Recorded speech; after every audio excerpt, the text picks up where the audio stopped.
Vous avez peur des hôpitaux? Attendez de voir ce qui se passe quand les patients ne partent jamais vraiment. On va parler d'un CHSLD au Québec. Un endroit qui, en apparence, est tout à fait normal. Le jour, c'est des couloirs propres, des infirmières dévouées, des petites grand-mères qui jouent aux cartes. Mais quand le soleil se couche, c'est une autre histoire.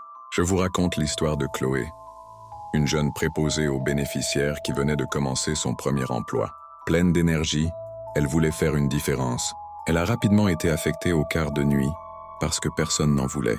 C'est là que les choses ont commencé à devenir étranges. Au début, c'était tout petit truc. Des portes qui claquaient au fond d'un couloir vide. Le son d'une canne qui traîne sur le sol, alors que tous les résidents étaient couchés. Chloé mettait ça sur le compte de la fatigue, du stress, des vieux murs qui travaillent. Mais une nuit, alors qu'elle faisait sa ronde, elle a entendu une voix. Une voix faible, éraillée, qui appelait à l'aide depuis la chambre 204. Elle s'est précipitée. Le cœur battant, elle a ouvert la porte. La chambre était vide et glaciale. Le lit était fait, impeccable, il n'y avait personne.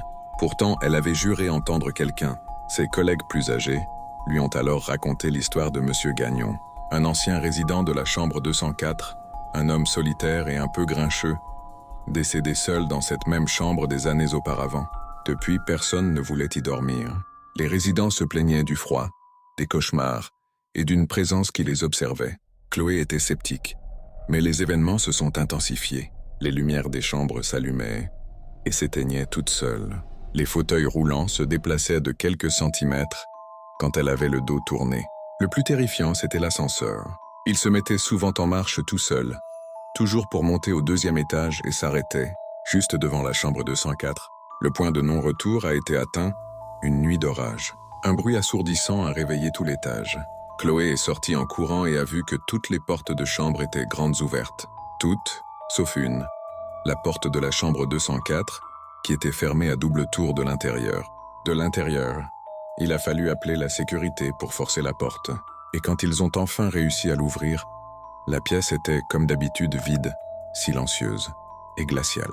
Sur le miroir de la salle de bain, quelqu'un ou quelque chose avait tracé un mot dans la buée. Seule. Chloé a donné sa démission le lendemain matin. Elle n'a plus jamais travaillé de nuit. Aujourd'hui encore, dans ce CHSLD, les préposés se racontent l'histoire de la chambre 204 et de l'esprit de Monsieur Gagnon, qui cherche désespérément un peu de compagnie dans sa solitude éternelle. Alors, la prochaine fois que vous passerez devant une résidence pour aînés la nuit, jetez un coup d'œil aux fenêtres.